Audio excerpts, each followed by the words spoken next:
laata may door waxtaan bi ñaari may jiital mooy jéggalu ci mbooleem kilifa yi fi teew te waroon a jël kaddu waaye ni mbooloo mi tëre mënatuñu ko téye lu yàgg ndax question de sécurité la ñaareel bi may ñaan mooy ñun ñëpp ñu def 1 minute de silence wala 1 minute de prière jagleel ko mboolem seet ñi nga xam ne àndoon nañu ak ñun ci biib xeex te yàlla def li muy def ba seen bakkan rot ci moo xam keroog wala diir biñ daan xeex bu métti bi wala gannaaw bi ñu yegsee ci nguur ak léegi tey jii rek am na suñu jigéen ju baax gu ñuy wax Aminata Tall gu nekkoon fële ci Suisse tey jii ci waxtu ñuy wax nii amaana ñu ngi koy rob kon mboolem seen ñi nga xam ne àndoon na nag ñun te ci diggante bi nekkatuñu fi kenn ku nekk ci ñun na def quelques secondes ci diine gi mu bokk ci gëm-gëm gi mu bokk ñu defal leen ñaan yàlla yërëm leen te jéggal leen bismillah jërëjëf mbokk yi waxtaan bi dama leen wax ni waxtaan bu ama am solo la tey ma ne leen dina am avant le 8 novembre am le 8 novembre am après le 8 novembre defe naa le 8 novembre tey nag mat na avant 8 novembre mat na 8 novembre mat na après 8 novembre te loolu gannaaw yàlla seen mérite la yéen ñii bàyyi seen yitte bàyyi seen lépp ñëw wuyu si à l'appel de Pastef kon maa ngi leen di jaajëfal di leen gërëm di leen sant dama bëgg ngeen tàccu seen bopp dama bëgg ngeen tàccu seen bopp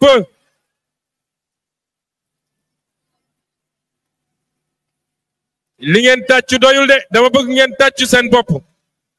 mbokk yi léegi nag gannaaw bi ngeen tàccoo seen bopp ba noppi li ma leen di ñaan li ciy tegu mooy li ma leen wax démb ci vidéo bi mooy ñun ñëpp nañu ànd ak tekk bu ko defee message bi ñu jàllale ko bu ñu paree nag ñu defaat animation ci li nga xam ne mooy baaxu Pastef mooy suñuy wayu dak bàq ak leneen lu mel d'accord nañ ci loolu d'accord nañu ci loolu man xam naa ni waa côté bii ñoom ñooy njëkk a perturbé kon ñii ci digg bi ñooy njëkk a perturbé ah kon gars yi nee nañ yéen waa gauche très bien kon li may njëkkee ci sama wax mooy nuyu mboolem seen sénégalais yi ñi nekk fii ci biir réew mi ak suñu jàmbaar yi la nekk bitim réew nga xam ne ñoo joxe lancement bi keroog ca Milan ñoom ñëpp maa ngi leen di boole nuyoo goo xam ne amul fu mu yem gannaaw ga ma nuyu mboolem seen suñuy kilifa diine ak gëm-gëm bu mu ninti doon ñu ngi leen di jaajëfal di leen delloo seen wàccuwaay di leen jox orma gi nga xam ne moom moo war suñu digganteeg ñoom bu loolu weesoo nag ngeen may ma remercier féliciter kuréelu diine yi nga xam ne ànd nañoo ak ñun ci biir parti bi lu mel ni mouvement doomu daara nga xam ne ñëw nañu fii def fi liggéey bu ñëpp gis def fi ay ñaan te saa su ne ñu ngi koy def buñ ko gisee buñ ko gisul bi muy métteeg bi muy yomb ma delloo njukkal mouvement doomu jàngu bi nga xam ne ñoom it ñëw nañu ànd fii daat fiy def ay ñaan yàlla barkel ko moo tax ñu mën fay daje ci nii ma rendre hommage nag aux femmes du bois sacré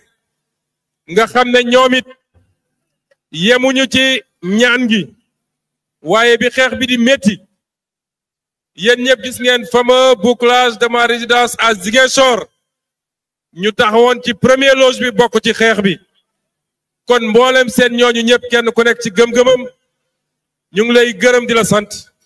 te di ñaan yàlla sa ñaan nangu. mbokk yi dama leen waxoon ci vidéo bi dinañu waxtaan ci ñetti anam dinañu waxtaan ci li jëm ci état mooy nguur gi waaye dinañu waxtaan ci li jëm ci politique de manière générale doog a daaneel nag waxtaan ci li jëm ci li ñu seq ñun ñi muy suñu parti benn bu nekk ci loolu jox naa ko solo soo xam ne bëgg naa kenn ku ne ci yéen su fiy jóge ak ñi ne devant leur écran di seetaan waxtaan wi kenn ku ne boo fi jógee bis ni ki tey ñu xam ni ubbi nañu une nouvelle page mbokk yi mbirum état dañoo xeex fukki at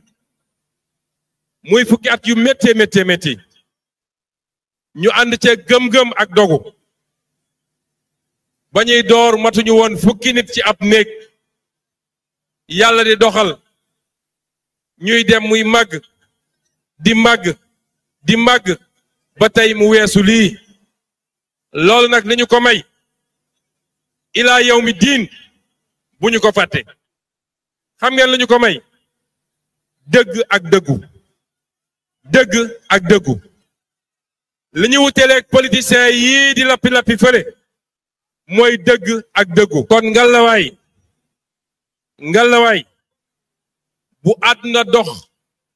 ba ñu gëm ni ñun léegi dañoo war a dugg ci tappale ak naxe mbaay parce que léeg-léeg ci suñu biir am na ñoo xam ne rawatina bi ñu egsee ci nguur jàpp nañ ni nag na nga def ba jot ci nguur du noonu nga war a doxalee nguur dama ne la andi fi nga nekk boo ko fàttee la fay jëlee dina la bett loolu moo tax bi ñu yegsee li ñu njëkk a def ci état mooy bu leen fàtte ni dañ ñoo fal ak programme président Bassirou Diomaye Diakhar Faye muy programme bu am solo bi ñu yegsee dañu ne programme boobu fokk ñu sotti ko parce que booy tëgg programme te yegseegoo ci nguur dina bëri information yoo xam ne yoroo ko te information yooyu dafa am solo pour nga mun a mottali programme bi loolu moo andi bi ñu yegsee rek ñu taxawal kuréel liggéey ci lu gaaw daa di andi document bi ngeen dégg ñu tuddee ko vision 2050 nga xam ne li ko defar yépp premier mot bi ba dernier virgule bi doomu Sénégal ñoo ko defar jéggaane wuñ ko bitim réew bi ñu defee programme boobu tënk ko ci ay axe bi njëkk ñu ne faw rek teg naa la wax ni réew mi amul problème politique problème économique la am moo tax premier axe bi ñu ne faw ñu tabax une économie compétitive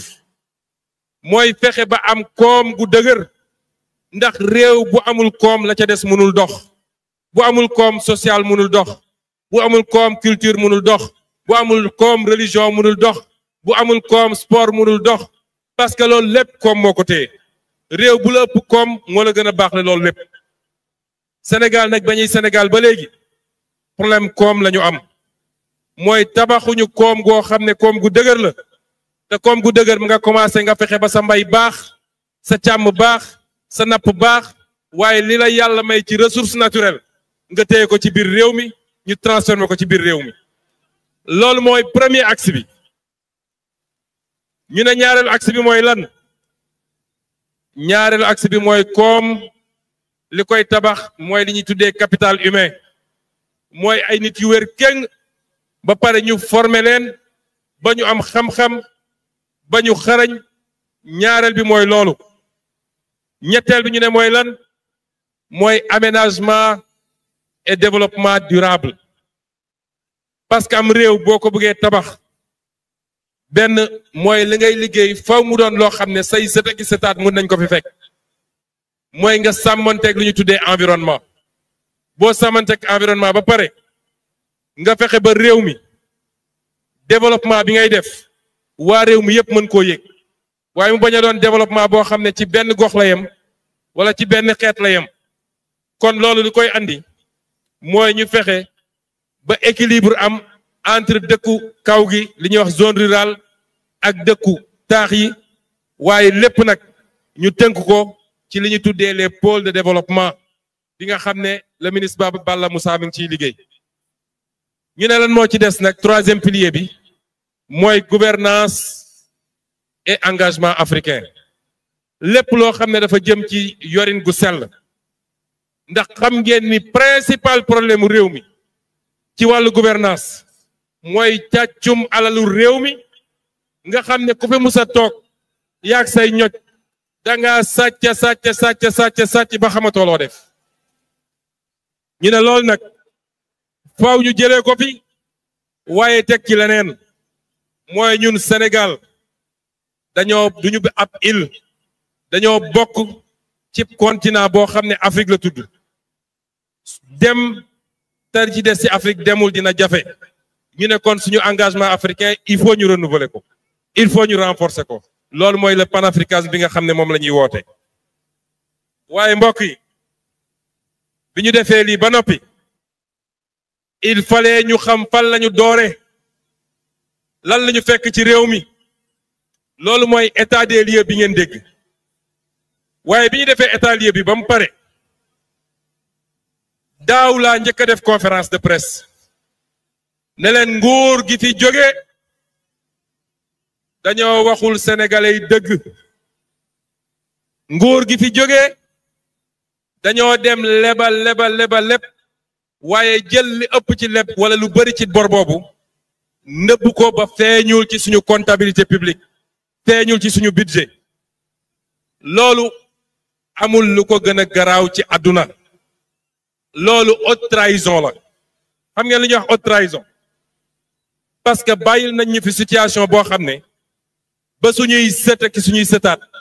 dinañ nekk fi di daw di fay bor boo xam ne ñoom ñoo ko làqoon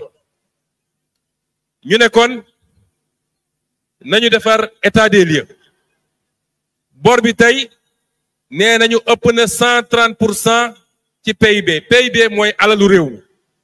c'est-à-dire bu ñu dajalee li ñu am ci alal yépp ci mbay mi ci napp gi ci ressources naturelles yi ci ay yépp facteur économique boo ko dajalee ñu ne lan mooy PIB Sénégal ñu ne war naa mat ay 30 milliards de dollars ñu ne loolu mooy suñu PIB 30 milliards de dollars masalan suñ koy xaw a xayma ñu ne bor bi ñu dem lebi ñun dafa weesu loolu fuuf UEMOA ne réew mu nekk waroo dépasser 70% si sooy leb ñun tey ful nañ ko ñaar 70% yi multiplier nañ ko par 2 ci nguur goo xam ne puukare ak randal moo tax ñu leb loolu ci turu Sénégal tey kenn ku nekk ci ñun ba ci xale biy doog a judd ni ko Al Amin loo waxewoon kenn ku ne ci ñun ku nekk fii Sénégal war ngaa fay bor boo xam ne kenn ku ne individuellement ëpp na 1 million war na mat 1,80 million francs loolu la fi Macky Sall bàyyi ci bilan waaye li gën a garaaw mooy bor boobu daf ci bëri loo xam ne kenn xamul fu mu dugg ba tey ji dem leen ngeen lire rapport Cour des comptes bor boobu ay centaines de milliards yoo xam ne ñoom jaaral nañ ko ay circuit extra budgétaire waaye ñoom ñoo ko séddoo ndax duggul ci njëriñu réew mi ñoom ñoo ko séddoo parce que duggul ci alalu réew mi lii mooy héritage bi nga xam ne ñoom bàyyi nañ ko fi dafa am loo xam ne nag kenn dootu ko nangu ci réew mi parce que bëgg a lëndëmal askan wi chaque jour nit jóg dem taxaw ci télé bu ko neex ne bor bi ñuy wax amul ku ko waxati dañ ko war a fëgg ci kaso bi ku ko waxati dañ ko war a fëgg ci kaso bi ndax nag yabaate mi ngi commencé am ci mbir mi sàcc alalu réew mi ba pare ñëw naan bor bi amul maa ngi ñëw ci justice maa ngi ñëw ci justice maa ngi ñëw ci justice bor boo xam ne daaw bi ma ko waxee ñoom ñëpp dañu ne waxu politique la Cour des comptes ñëw daa di firndeel ni bor bi lu am la Fonds monétaire international Banque mondiale BCEAO bii nga xam ne moom la ñu bokk ñun ñëpp muy suñu banque ñëpp dëggal ni bor bi am na ay document taxaw firndeel ko ay nit mën a taxaw fii Sénégal parce que nee nañu liberté d'expression la ñu am ne bor boobu amul ku ko waxati dañ ko war a fëgg ci kaso bi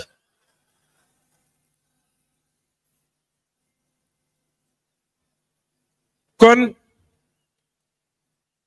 tey ji ñun dañu ne lii biñ ko constaté tey ñi ngi toog ak waxtaan ak ñiñ ko sekk ak yéen ñëpp dégg ngeen ba mardi bi passé wala ba vendredi bi FMI mi ngi woon fii Sénégal ñuy waxtaan ak ñoom ci mbirum bor bi waxtaan gi jafe na parce que réew bu toll fii lañ lay proposer ci solution mooy li ñuy tuddee restructuration léeg-léeg loolu lañ lay proposer mooy bor bi diis na diisaay boo xam ne sa askan mënu koo fay kon lañ ko mën a remplacer mooy da ngay nangu ñu considérer ni sa réew mënatul dem daanaka défaut am na léegi nag bor boobu ñu xool ni ñuy dajalee partenaires yi partenaires multilatéraux partenaires bilatéraux ñu dajale ñëpp ñu ne léegi Sénégal mënul fay borom te loolu conséquence bi ci njëkk mooy bu ñu constaté ni Sénégal presque réew en faillite la dootuñu am accès aux marchés internationaux pour lever des fonds marché bi day tëju partenariat public privé dina la jafe banque multilatérale yi ñu jëflanteel ñëpp dinañ ñu yóbbu en procès pour ñu fay xaalis bi nga xam ne mooy bor bi ñu nëbboon lii la ñu fi Macky Sall bàyyi lii la ñu fi APR bàyyi ñooñu tey est-ce que am nañu war nañ leen bàyyi ñu ne ci réew mi di lappi ak di wax parti bii dañ ko waroon tas parce que parti criminel la amatuñu seen place fii ci Sénégal décret la ñu war a jël tas parti bii parce que amuñu place seen Sénégal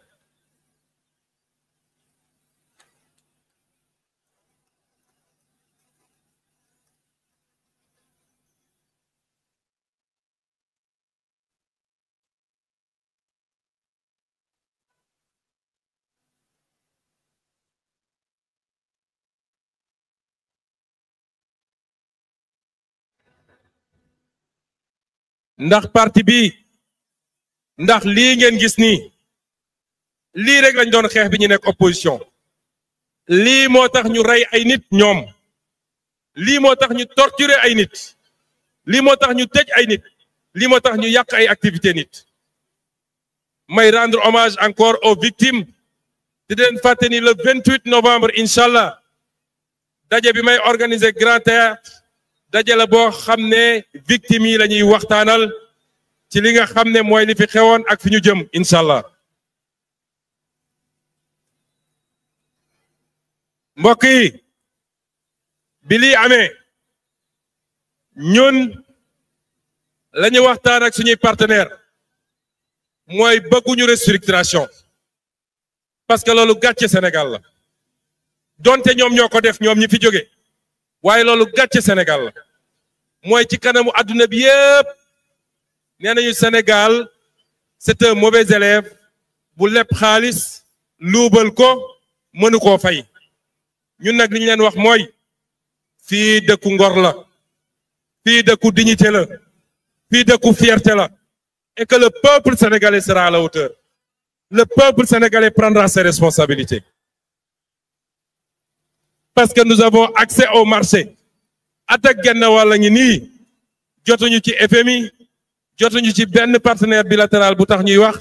te teewul ñi ngi fay bor bi ñi ngi fay salaire yi ñi ngi góorgóorlu le peuple sénégalais est un peuple digne loolu moo tax ñu dem tëju liggéey andil leen le plan de redressement économique et social plan boobu nag ay sacrifice la ñu laaj sénégalais yi man maa leen woo ci ndigalu président Bassirou Diomaye Faye ma dem tëju def li may liggéey ak équipe yi jox ko mu valider ko ma xam ni am naa sañ-sañu taxaw devant les sénégalais ne leen je vous demande un sacrifice le sacrifice c'est sur 2 ans c'est sur 3 ans je sais que vous accepterez ce sacrifice-là loolu moo andi le plan de développement le plan de redressement économique et social ñu defar ko ci lan ñoom gannaaw bu ñu yàqee réew mi bu ñu bëggee saboter dañ naan ñooy ñoom ñi ngi réclamer sénégalais ay l'impôt la ñuy réclamer sénégalais yi moo gën fuuf ñu dem ñu ne restructuration la ñuy def ñu seet nag ànd ceeg yërmande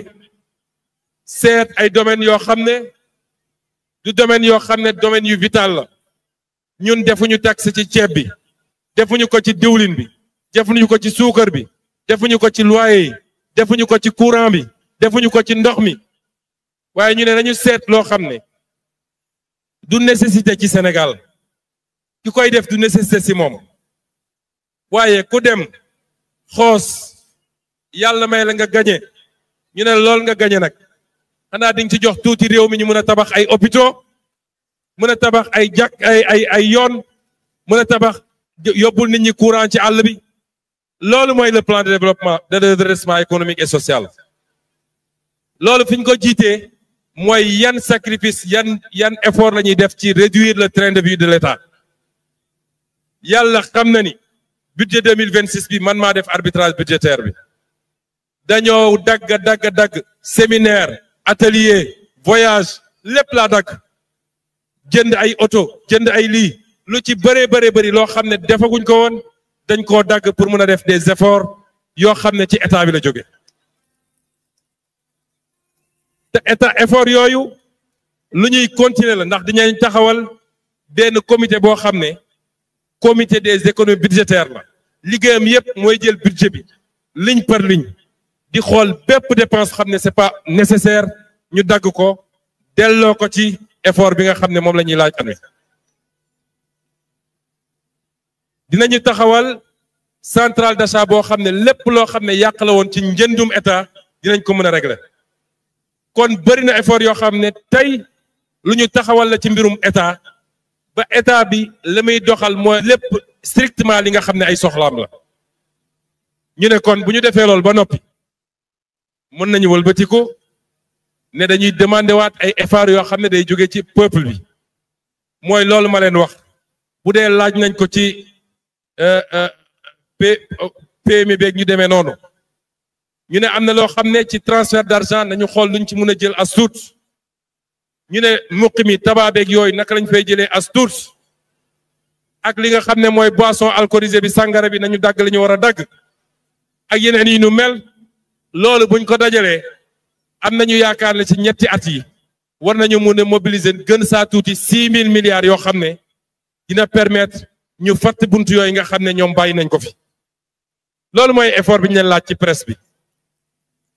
waaye nag est-ce que jaadu na ñuy demander effort askan wi te ñi nga xam ne ñoo dugal askan wi ci nguute bi ñu bàyyi leen ñoom ñu dem seen yoon est-ce que loolu jaadu na est-ce que loolu jaadu na xam nga justice lañu wax am na nag ay politiciens yu raté complètement di essayer def récupération de votre victoire nee nañu temps yi ñun la ñuy booleeg askan wi ne ñun vengeance lañu bëgg a def vengeance kuy def vengeance doo dem ci tribunaux yi on ne fait pas de vengeance devant les tribunaux waaye gars yi bu dee vengeance am na vengeance balaa muy am day fekk nit def dara kuy wax vengeance rek dafa fekk nga def dara ba pare ñoom waxuñu ni persécution la de waxuñu acharnement la de dañu ne vengeance alquran ci boppam dafa ne bu la nit defee am nga sañ-sañ fayu ñu tollook lim la def boo baale nag moo gën boo baale nag moo gën kon ñoom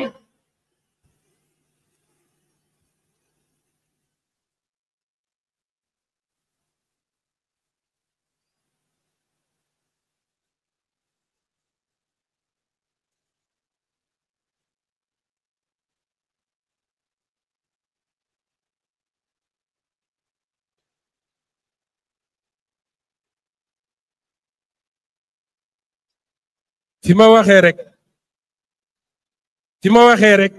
ci dégg-dégg ci dégg xam ngeen fi ma waxee fan la dama fixé cadre global bi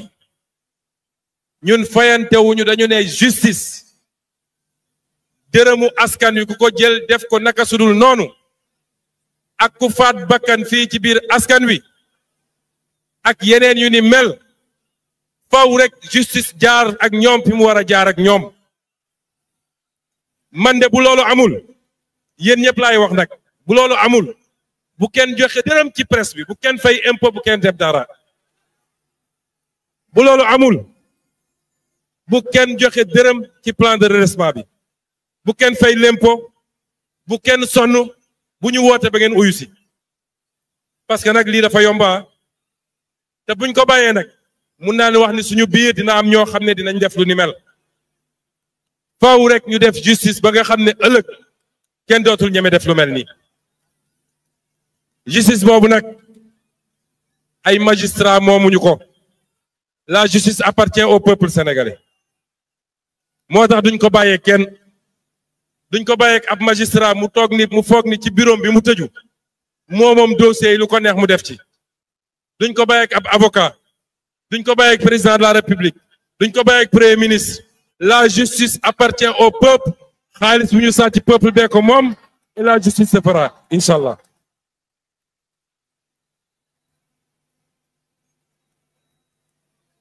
kon ñu ngi leen di demander ay effort ndax effort yooyu moo ñuy permettre ñaari at ñetti at ñu teg Sénégal ci raay yoo xam ne ilaa yow mi diin buñ ci boolee jub ak jubal ak jubbanti ak vision bi ñu am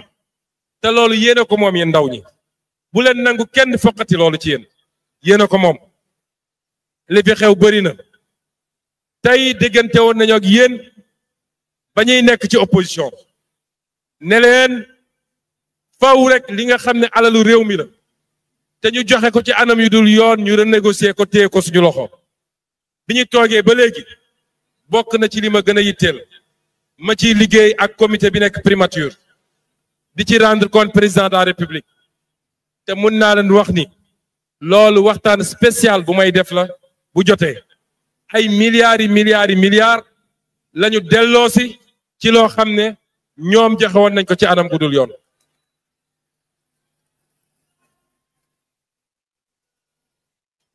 ma yëgal leen nag ni xam ngeen yàgg naa wax ci pétrole ak gaz 2016 ma bindoon ci ab téere boobu bokk na ci leen merlo woon ba ñu dàq ma ci sama liggéey 2016 mu amoon rapport boo xam ne inspection générale d'État defoon na ko ci jamono jooju yéen ñëpp déggoon ngeen ñu wax rapport boobu ma bindoon ko ci sama livre bi waaye ñu fexe ba rocci rapport boobu muy lu garaaw a garaaw lu toll ni inspection générale d'État ñu rocci ab rapport inspection générale d'État bi nekk présidence de la république ay kàngam daje fa ñu def liggéey boo xam ne bu mucc ayib ñu dem retirer rapport boobu yépp ci circuit bi ba pare suul dossier ba ma leen di yëgal nag ni bi ñu toogee ba léegi maa ngi woon ci tànku rapport boobu ci kàttanu yàlla jot naa ci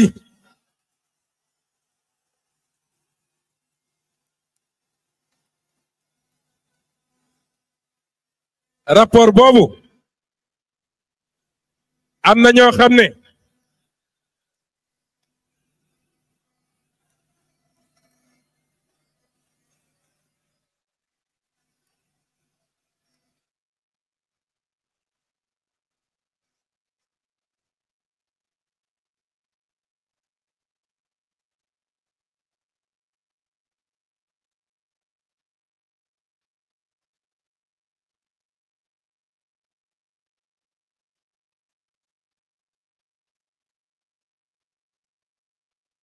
dama ne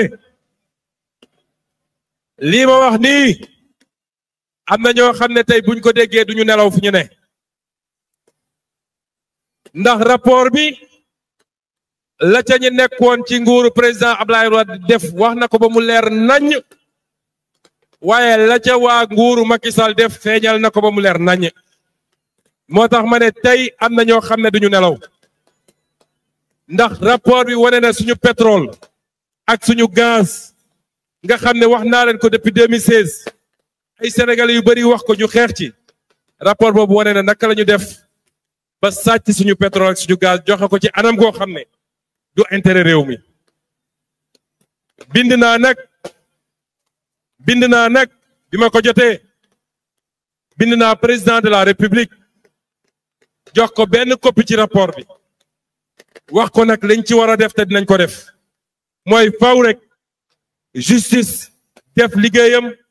ba ñu jaay suñu pétrole ak suñu gaz ñëw layoo ak sénégalais yi waaye rapport boobu war nañoo may ñu toogaat ak ñi nga xam ne tey ñoo yor suñu gaz ne leen liñ leen joxe mbir mi baaxul faw rek ñu toogaat dellu siwaat ci géew ñu waxtaan ba intérêt Sénégal ñu sauvegarder ko ci lii mu des nag yeneen yi nga xam ne am na yëpp ngeen gis ko yéen ñëpp xam ngeen ni tappale ñu def ak caaxaan ñu def ba empêcher sama candidature man Ousmane Sonko ñu ngi ko teg ci rapport bi ma waxoon IGF def ko ci li jëm ci Mame Mbaye Niang ñoom ñëpp ñu ne rapport ba amul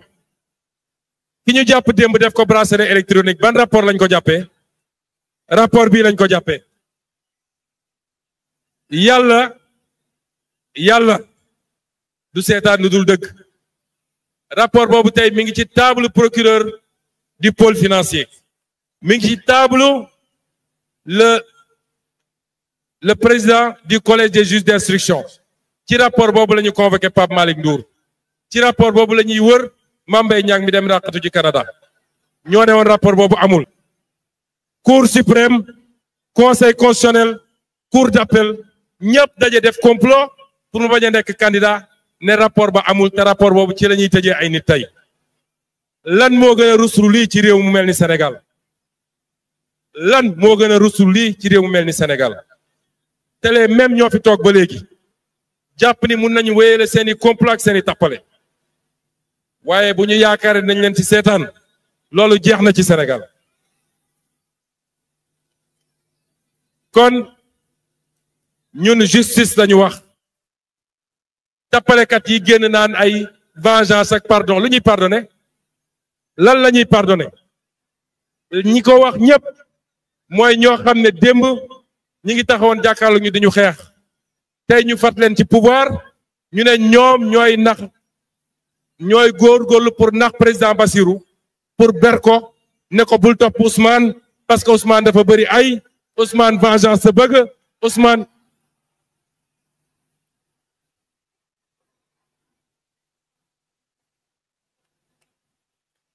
ñooñu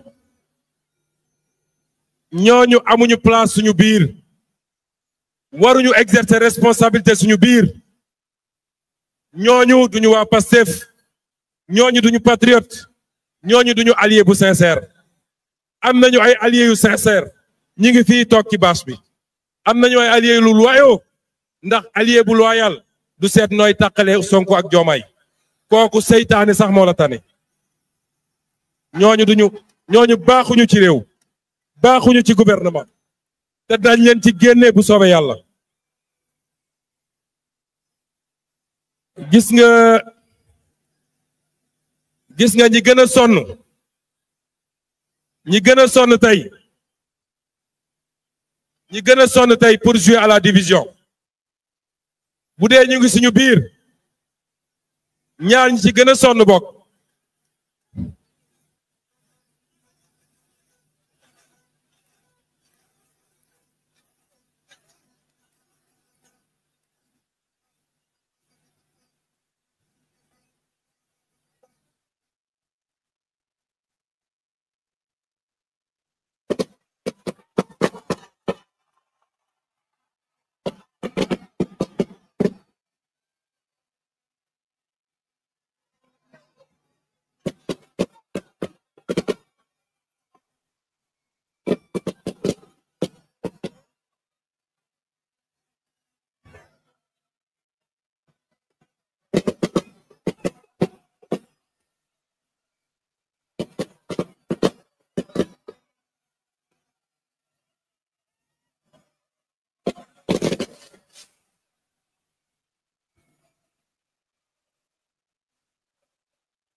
chers patriotes,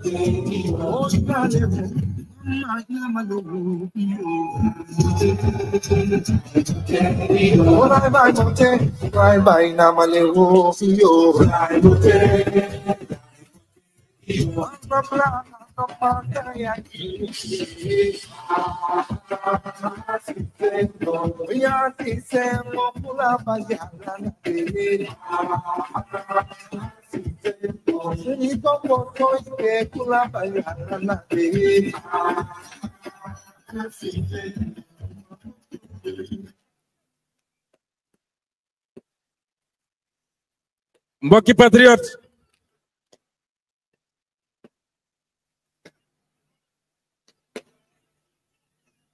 nit ñi balaa ñuy sànjaafu Pastef nañu xoolaat seen bopp bu baax ndax ñaar ñi bokk ci ñun ne ci ñun lañu bokk du ñoom ñaar rek waaye ñaar ñi ci gën a fës gën cee sonn am nañu problème ak jubal jubbanti kenn ki rapport IGE bu épinglé na ko ci lu ëpp 2 milliards ak quelque te bind naa président de la république wax ko ne ko kii mënatul nekk su ñun parce que mënuñu jàpp ay nit di leen tëj ba pare moo am ñoo xam ne rapport épinglé lañ ñu toog fii yor seen làmmiñ di wax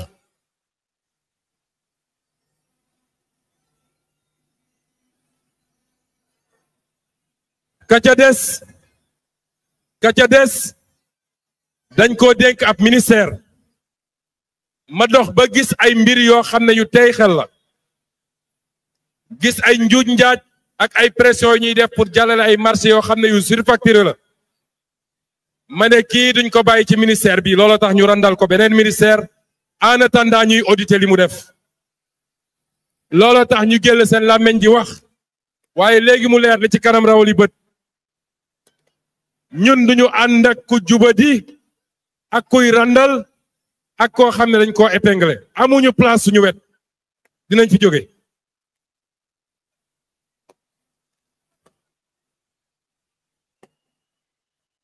ma bëgg leen wax nag ni système bi ngeen xam ni moom lañ doon xeex système bi dañagu fi de patriote yi dama bëgg ngeen xam ni suñu combat tey lay door parce que système bi mi ngi ci justice bi ma nga ca administration bi ma nga fépp foo nekkoon ñi fi newoon di def lañ di doon def ñoo fi nekkaat ba léegi jëlee guñ leen fi te fi rek ñi ngi fi ci niñ fi nekkee woon lu ñu liggéey suba ba ngoon jot guddi ñu yàq ko est-ce que xam ngeen ni am na ñoo xam ne ña nga toog fële ci cour suprême du ñëpp nag ne li ñuy def ci parquet financier luñ fi liggéey suba ba ngoon jot bu ñëwee ñoom ñu yàq ko fii ci suñu biir justice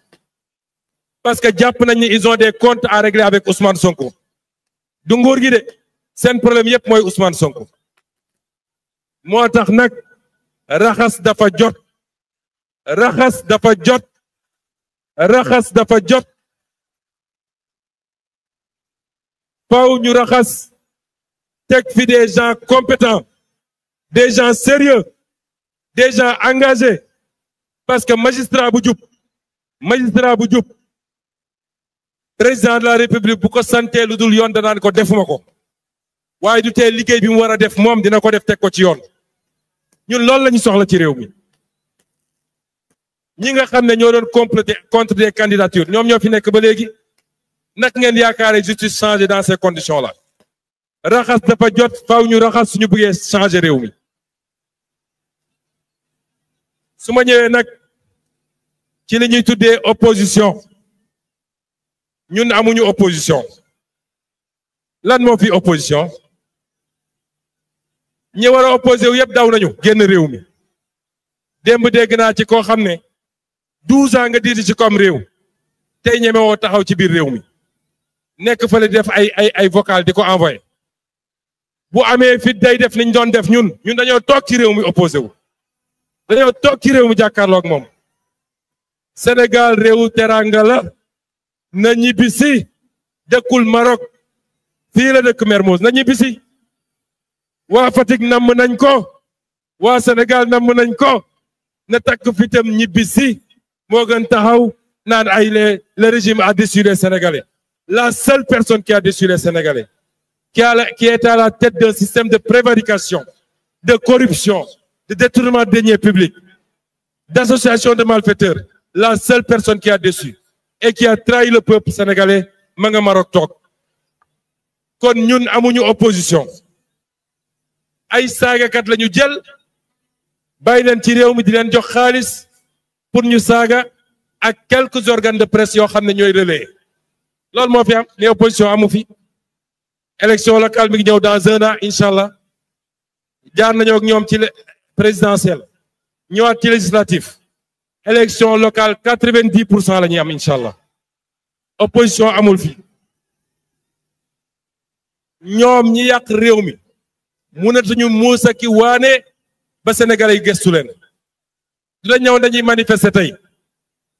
ana seen manifestation juróomi nit mënuñu koo dajale te xaalis bu nekk la ñuy joxe pour mobiliser nit ñi n'est pas patriote n'importe qui tàccu leen seen bopp tàccu leen seen bopp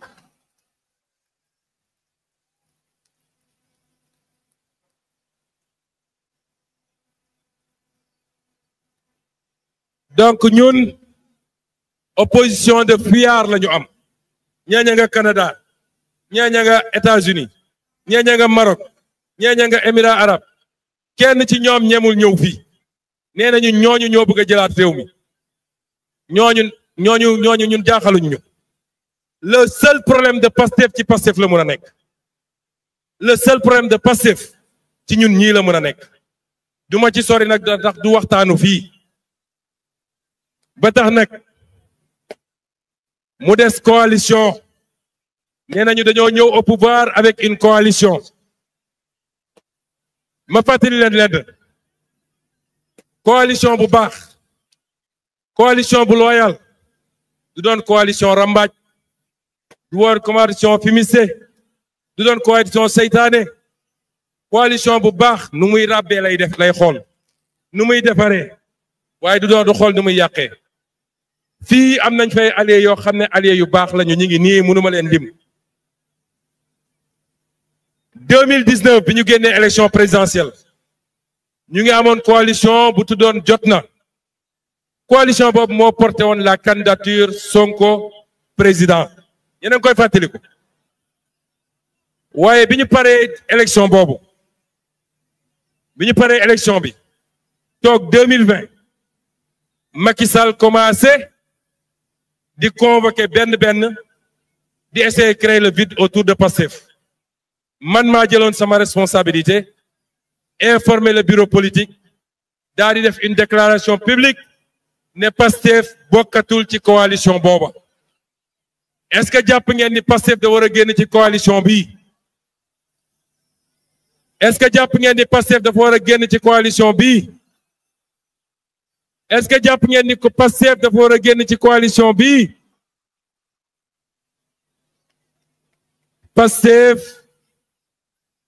Pastef du génn ci coalition bi xam ngeen ndax lan 2019 ak 2024 bokkuñu politique laa leen di wax déglu leen ma bu baax ndax ñii dañuy lappi rek mais mënuñu politique xamuñu sax politique gis nga politique bi àdduna sosoo ba léegi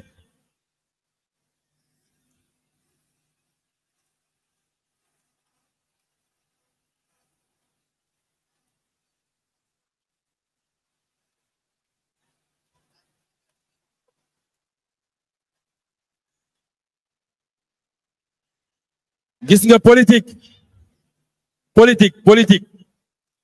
bi àdduna sosoo ba léegi une coalition se structure autour du parti majoritaire au pouvoir coalition pouvoir parti au pouvoir moo koy defar doo ñëw ba egsi pouvoir ñu bàyyi ay xuusma ñàpp yoo xam ne kenn xamul fu ñu jógee ñu ne ñoom ñooy dem defar coalition autour du président Bassirou Diomaye Faye.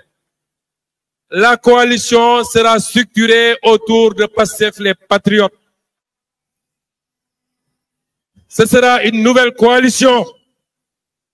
ñi bëgg yépp am na ñu fi nekk fii déjà sous la bâche. am na ñoo xam ne seen option mooy fusion avec Pastef. barkaati démb réunir na une quinzaine de partis politiques. ñu ci bëree ngi fii.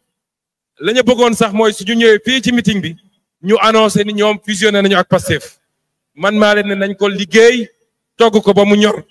ñooñu mooy ñi bëgg a dugg Pastef Pastef reste ce parti ouvert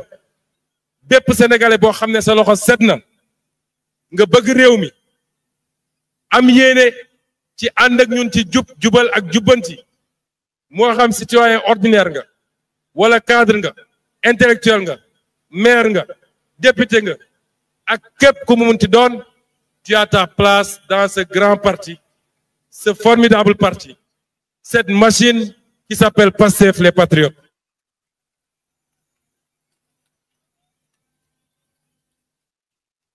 Mais à côté de cela coalition bi dañ koy continuer structurer lépp loo xam ne méngoowul ak suñu gis-gis daañu tàqalikoog moom na dem samp ndigg ndëndëm ndax yàgg nañoo samp seen ndënd mënuñoo am benn député mënuñoo am benn maire ndax amuñu benn poids politique ku yaakaar ni mun nga manipuler diggante Sonko ak Diomaye ba taxawal li ngay taxawal li nga échoué sa carrière politique yépp nga ñëw récupérer ko tey nax nga sa bopp.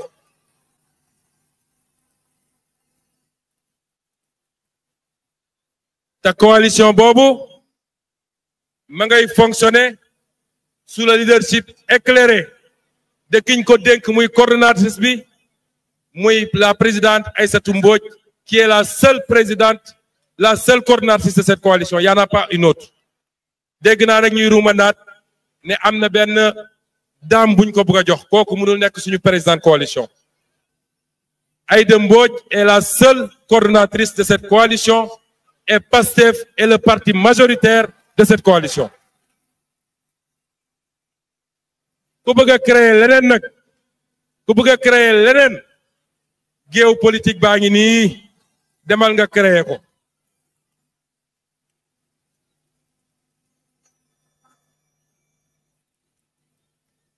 li jëm ci parti bi nag mbokki Pastef lay waxtaanal fi mu toll nii li jëm ci parti bi parti Pastef kenn amul seen fay ñun waa parti Pastef Sénégal ci boppam amul suñu fay kenn ku nekk ci yéen jàmbaar nga macha allah waaye Pastef dafa di parti boo xam ne dafa juddu rek taxaw dox parce que mayuñu ko fu mu jàngee toog mayuñu ko fu mu jàngee raam mayuñu ko fu mu jàngee taxaw dañoo juddu 2014 2016 ñu commencé ñu attaqué ba 2024 fitna bu ne ñu teg ñu ko loolu tax nag am na lu ñu war a defaraat suñu biir am na lu ñu war a liggéey suñu biir te loolu formation moo koy andi communication moo koy andi Pastef parti xam-xam la parti xalaat la parti production la wax naa leen léegi rapport IG bi nga xam ne ça va changer tout rapport boobu dama bëgg ngeen dellu ci livre bi ma bindoon 2016 pétrole et gaz du Sénégal chronique d'une spoliation bu ngeen demee diggante page 104 ba page 154 bu dee taal ngeen lire livre bi yëpp lii lépp waxoon nañ ko ci Pastef parti xam-xam la du parti saagante du parti xaste bu leen tombé ci piège boobu suñu énergie yëpp léegi nañ ko orienté ci li nga xam ne ñu ngi koy liggéey lii nga xam ne mooy situation réew mi lii nga xam ne fa la ñu bëgg a jëm nañ ko orienté ci loolu xam naa lii andi yenn problème yi te loolu défaillance su justice la ndax man maa njëkk a taxaw ne tolérance zéro ku fi ñëwati saaga koo xam ne kilifa la baayu jàmbur la doomu jàmbur la jëkkëru jàmbur la jabaru jàmbur la nga ñëw toog naan sa café wax ko lu dul noonu justice dafa war a def li mu war a def waaye ñii nekk ci justice dañ ko wëlbati contre nous xam ngeen niñ ko wëlbatee contre nous bu nit taxawee wax naka su dul noonu ci Ousmane Sonko kenn du yëngatu ba njabootu Ousmane Sonko mer tontu ñu gaawantu dem jàpp leen doog a profité jàpp ñi ci des seen stratégie yëpp mooy dem ba yéen ñii ñëpp ngeen ne jaratul défendre Ousmane Sonko parce que ku wax ñu jàpp la te ku saaga Ousmane Sonko duñ ko jàpp ñun xam nañu duñu ay xale xam nañu seeni pexe mais pour autant bu leen céder parce que ñun xamuñu loolu ñun dañoo ñëw ci politique di yee sénégalais yi Birame Souleye Diop li mu doon wax di taal xelu sénégalais yi rawatina yéen ñi ndaw ñi wax ci pétrole bi wax ci gaz bi wax ci fiscalité bi wax ci budget bi wax ci mbay mi wax ci napp gi loolu la ñu mus a def looloo tax sénégalais yi ñëw ci ñun nañu wéy ci loolu nañ koy defee nag bañ a nekkee opposition noonu lañ koy defee tey boo yoree nguur moo tax liñ leen di njëkk a ñaan mooy cette formidable énergie qui est là tey adduna yëpp bu ñu tiimee gis lii dinañ xam ni Sénégal ñu ngi derrière le président Bassirou Diomaye Faye nañu xam ni Sénégal ñu ngi derrière le premier ministre Ousmane Sonko nañu xam ni Sénégal ñu ngi derrière le gouvernement loolu bu ñu perte ci temps ci wax ju amul solo waaye condition bi lenn la aussi mooy il faut que la justice soit juste et fasse son travail bu dee ñi yor justice bëgguñu Ousmane Sonko sax nañu def seen liggéey li loi wax loolu rek moo ci am solo en attendant que ñi nga xam ne ñoo war a def li ñu war a def pour placer les magistrats qu'il faut là où il faut parce qu'il y en a ñu def li ñu war a ñu def li ñu def kon mbokk yi Pastef du parti boo xam ne ku gisul ku ñu joxul li nga bëgg rek nga ne gedd naa loolu du Pastef waxu nomination ak poste nañ ko wàññi kenn ku nekk mun na am ambition waaye ngal la waaye bu ñu sénégalais yi jéppi ni ñu jéppe woon ñi fi jiitu ci nañ ma jox nañ ma sédd li sénégalais yi di xaar ci ñun mooy ñu wax leen dëgg ni ma ko defee li sénégalais yi di xaar ci ñun mooy ñu wax leen situation réew mi teg ko ci ay chiffres ak ay faits li ñu xaar ci ñun mooy ñu ànd ak ñoom ci sacrifice yi li ñu xaar ci ñun mooy ñu fixer leen un cap boo xam ne leer na ni dans 5 ans dans 10 ans fii la ñu bëgg a yóbbu Sénégal mbokk yi Pastef du parti xaalis Pastef du parti xaalis moo tax nag maa ngi dégg ay discours de temps en temps léeg-léeg ma réunir responsable yi ñu ne ma wéy nañu xam ni léegi nguur la ñu nekk il faut ñu am xaalis parce que nit ñi bu njëkk ba dañu daan yërëm duñu laaj xaalis mais léegi dinañu laaj xaalis sénégalais yi xaar ñu ci ñun ñu yor ay milliards di leen ko séddale Sénégal li ñu xaar ci ñun mooy ñu réussir la politique agricole ñu réussir la politique industrielle ñu réussir la création d'emploi ñu yóbbu courant beeg ndox mi fi mu war a dem bu ñu jëloon xaalisu réew mi yëpp di ko séddale Sénégalais yi te li ma wax amul benn Sénégalais duñu woteel waa ñi fi jógee du xaalis la ñu yoroon di ko séddale est-ce que Sénégalais yi dàquñu leen te ñaare bu ma commencé dégg discours yooyu sama xel du dal ndax loolu mooy yóbbu nit ci randal ak dëpp kees te ku fi dëpp kees nag waa Pastef ku fi dëpp kees kuñ fi dégg nga dëpp kees kaso nga jëm ak koo munti doon bu ñu bëggee am xaalis bu ñu politiquer nañu commencé ci cotisation yi fii am na ñu am ndomb tànk te duñu cotiser lank ne duñu cotiser ñu nommé le directeur général ñu fal le député nga ne yow doo cotiser foo ko teg nañu commencer par cotiser ne soyons pas moins dignes que ces braves jeunes qui bravent le soleil qui bravent les grands lacrymogènes qui se sont battus nañu am dignité commençons par les cotisations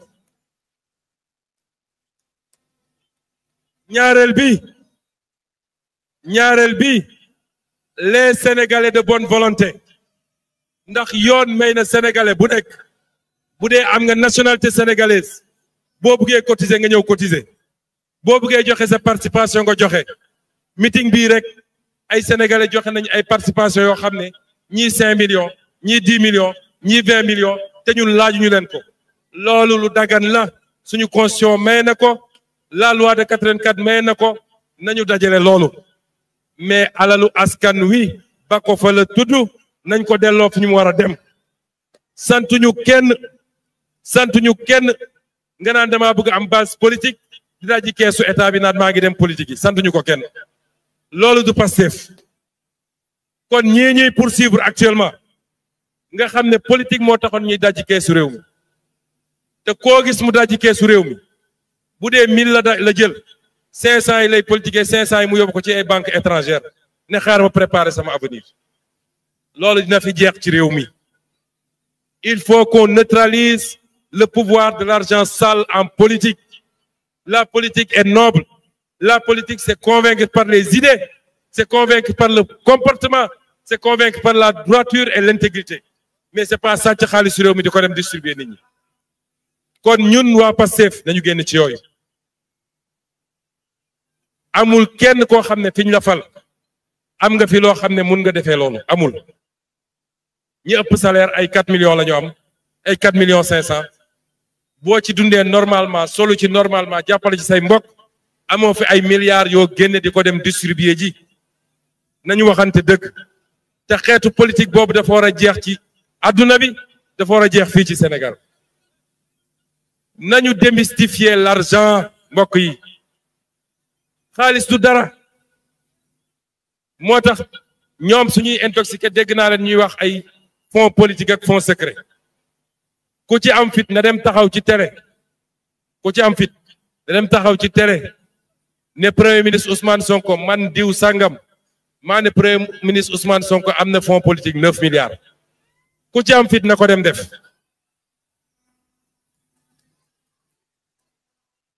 duñ ko mus a def ay nit lañuy yebal ci réseaux sociaux yi ay compte ay faux compte wala ay nit yu nekk bitim réew ñuy wax lu dul dëgg waaye kenn ci ñoom ñemewul taxaw fii je leur lance un défi ici fonds politique nag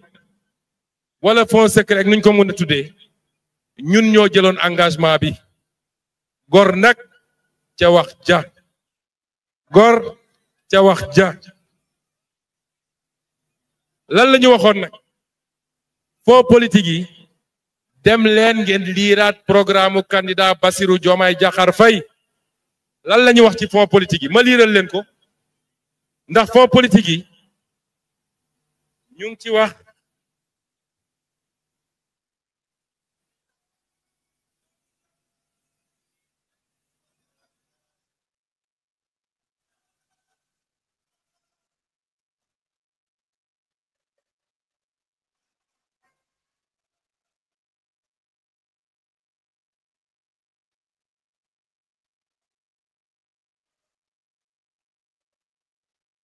fonds politique yi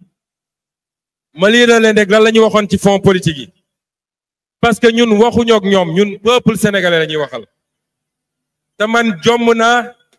lu ma mës a waxanteeg askanu Sénégal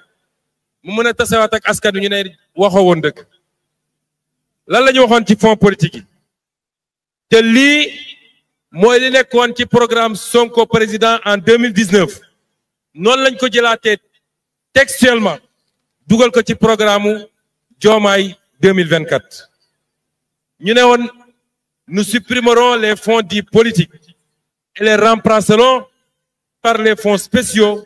votés par l'Assemblée nationale pour les opérations ultra sensibles. Nous soumettrons les fonds spéciaux à un contrôle spécifique et a posteriori par une sous-commission composée de membres assermentés. lii la ñu waxoon ñu ne ban mooy délai réalisation bi parce que dañ ko dugaloon ci chapitre 1 programme bi chapitre 1 bi lu mu wax pour une réforme profonde des institutions et un engagement au service de l'Afrique ci la ñu dugaloon réforme OFNAC ci la ñu dugaloon la mise en place du pôle judiciaire financier ak yeneen ak yeneen ak yeneen réforme nag boo koy def munoo ci premier jour mandat wala première année mandat nga def lépp moo tax ci programme bu candidat Diomaye dañ fa dugaloon mesure bu nekk ci ban délai lañ ko def mesure réforme fonds spéciaux yi ci ban délai la ñu waxoon yéen ñëpp génnewaat leen programme bi ngeen wax ko sénégalais yi ñu gis dañu ne délai de réalisation des mesures clés compte tenu de l'urgente nécessité de renforcer la prévention et la répression des infractions en matière économique et financière, la réforme de l'OFNAC et l'institution d'un parquet national financier seront engagés dès la première année de la présidence. loolu def nañ ko yóbbu nañ ko assemblée voté nañu OFNAC parquet pôle judiciaire financier commencé na liggéey donc loolu def nañ ko ci délai bi ñu waxoon. ñu ne nag les autres mesures parmi lesquelles les fonds spéciaux seront effectives les 3 premières années du mandat. Est-ce que ñu ngi ci 3 premières années mandat yi est-ce que dépassé nañu 3 premières années mandat yi commencé nañ ci liggéey man mii ma mettre en place un comité gannaaw bi ma ci wax ak président de la République ba pare lañ ci war a def nañ ko def et les projets de loi seront déposés dans le délai bi ñu engagé wu ak sénégalais yi sur la table de l'Assemblée nationale. ñoom ñooñu nga xam ne nag ci fonds secret yooyu lañ doon tibb lu dul jeex moo tax am na ñetti fonds yoo xam ne ñetti fonds mi ngi ci rapport Cour des comptes premier fonds bi mooy bi ñu ne fonds de relance économique nga xam ne diggante 2019 ak 2024 lu mat 3000 et quelques milliards lañ fa jaalare ci loo xam ne amul benn trace am na ñaareel bu ñu tuddee le PDS fonds boobu jaarale nañ fa lu ëpp 300 milliards yoo xam ne amul trace ak troisième bi nga xam ne fàtte naa tur bi mais le troisième fonds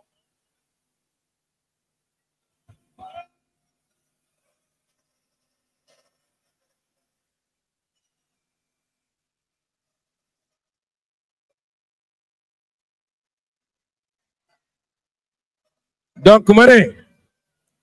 premier fonds bi di li ñu tuddee compte de dépôt du trésor compte de dépôt au trésor gouvernement nga xam ne entre 2019 ak 2023 rapport Cour des comptes page 16 et 17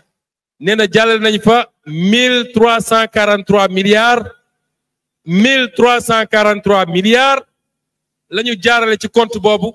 lu amul benn contrôle ñu sax-saxe xaalis bi compte boobu wax naa waa Cour des comptes il faut ñu poursuivre liggéey bi il faut ñu dem dërëm bu ne ñu wax ñu fan lañ ko dugal am na compte bu ñu tuddee programme de défense des intérêts économiques et sécuritaires du Sénégal le PDS lu mat 300 et quelques milliards jaaral nañ ko foofu mu ne France muy ñaareelu compte bancaire bi nga xam ne ñu ngi ko ubbi woon ci benn banque de la place moo dul tudd ñu tuddee ko État du Sénégal relance de l'économie compte boobu nu mu tuuti rapport Cour des comptes nee na retracé nañu 157 milliards yoo xam ne ils l'ont géré de manière extra budgétaire yëpp ñu defoon ko ay compte secret di ci lekk xaalis di ci séddoo looloo tax ñu ne ñun bu ñu ñëwee on va réglementer ces comptes là mbokk yi Pastef bokkul ak benn parti ci Sénégal su ma nee bokkul ak benn parti ci Sénégal mooy parti yi nga xam ne jot nañoo gérer réew mi duñu ñoom duñu ñun jegantewuñu te parti yooyu sénégalais yi dootuñu mus a juum ba ñu dellu si au pouvoir ndax ndëngte njublang nëbb dëgg ñàkk gis-gis ak vision ak ñàkk priorité Sénégal dootul voter pour loolu moo tax nag fi ma bëgg a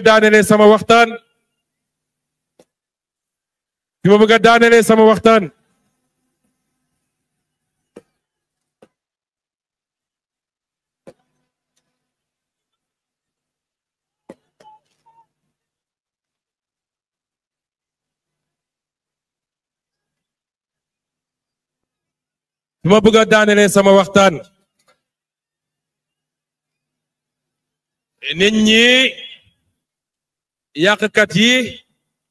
li ñu yaakaar mooy jafe-jafe diggante président Bassirou Diomaye Faye ak Ousmane Sonko àdduna nag lu ne xaj na ci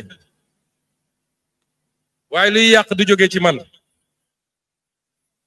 te am naa njort ni du jóge ci président Bassirou Diomaye Faye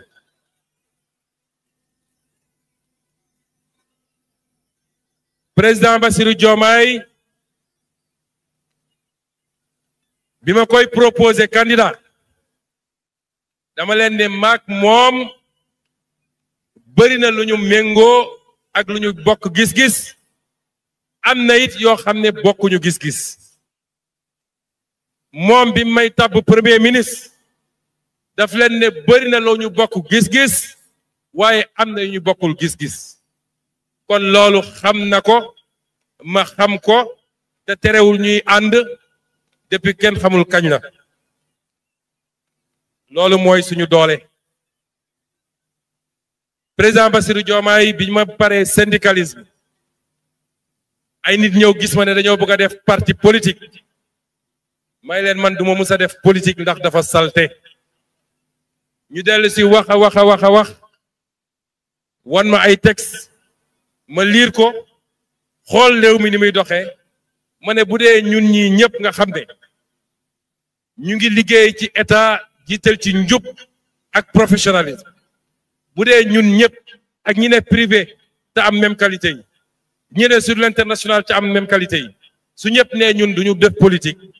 seuls les médiocres vont faire la politique kon nañu dugg ci politique bi waaye bi ma décidé dem ñi ma njëkk a woo